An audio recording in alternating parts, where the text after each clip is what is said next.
आणि हे करताना रोहित दादांनी जे एक वाक्य वापरलं त्याचा प्रत्यय मगापासून खरं तर व्यासपीठावर येतोय की रोहित दादा म्हणाले हा एक कौटुंबिक सोहळा आहे आणि ज्या पद्धतीनं बहिणीनं सगळ्या भावांना सांभाळून घ्यावं त्या पद्धतीनं सुप्रियाताईंना खरं तर दिल्लीला जायचंय आणि त्या प्रत्येकाला सांगतात नाही तू 2 मिनिटं बोल, तू 2 मिनिटं बोल. पण हे जे सांभाळणं आहे या सांभाळण्याला 26 वर्ष झालीत आणि 26 वर्ष या 26व्या वर्धापन दिनाच्या निमित्तानं ज्या ज्या कार्यकर्त्यांना आस्थागायतच्या प्रवासामध्ये या पक्षाच्या वाढीसाठी योगदान दिलं त्या प्रत्येकाचं मनापासून अभिनंदन करतो, त्या प्रत्येकाला शुभेच्छा सदिच्छा देतो. मगाशी रोहितदादा बोलताना रोहितदादांनी वटवृक्षाचं उदाहरण दिलं की एका वटवृक्षानं 55 वर्षाच्या संसदीय कारकिर्दीत अनेकांना सत्तेची सावली दिली. जेव्हा पानगळ झाली तेव्हा अनेकांना वाटलं अरे सावली नाहीशी झाली.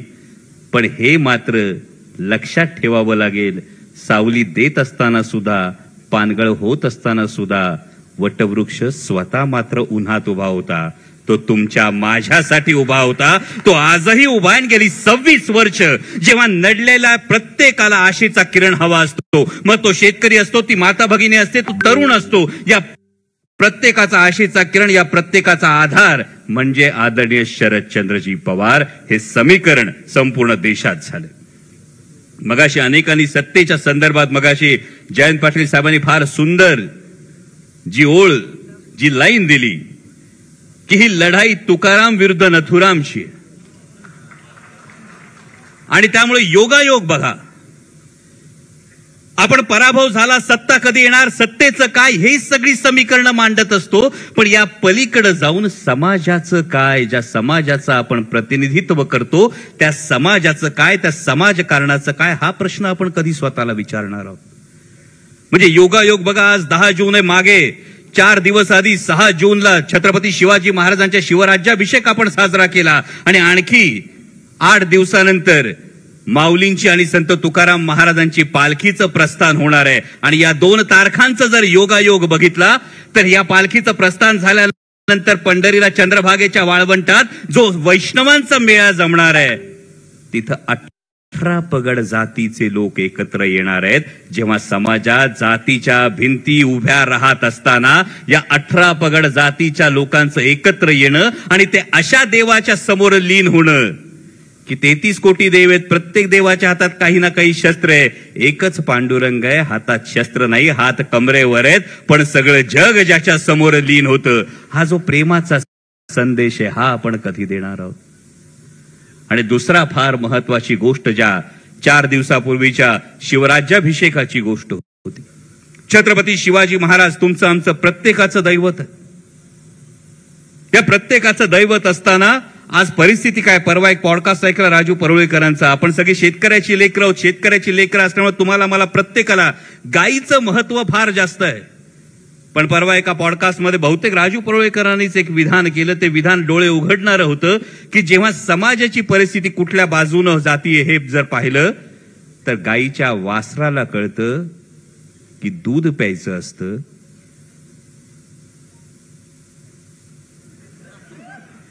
आणि आपली आत्ताची परिस्थिती काय आहे.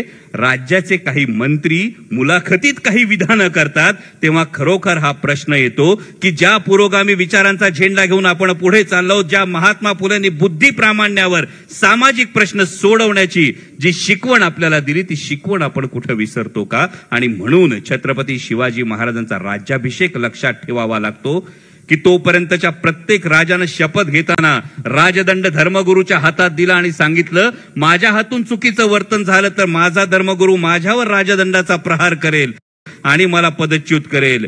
छत्रपती शिवाजी महाराज पहिले राजे होते ज्यांनी राजदंड स्वतःच्या हातात ठेवला.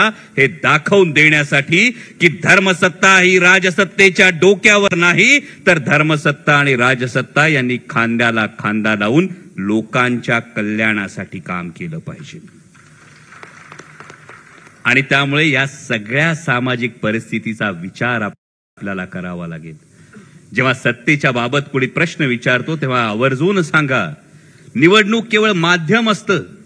सत्ता हे साध्य नाही, सत्ता हे केवळ साधन असतं आणि साध्य असेल तर ते लोकांचं कल्याण असतं आणि हे लोकांचं कल्याण अविरतपणे 55 वर्ष करत असलेला वटवृक्ष आदरणीय पवार साहेब आपल्या सोबत आहेत आणि त्या मार्गदर्शनाची आपल्या सगळ्यांना ते ऐकण्याची ही जी आस लागलेली आहे. त्या ताईंना दिल्लीला जायचं. मग Indians born before 1980 claim these hearing aids have completely changed their lives.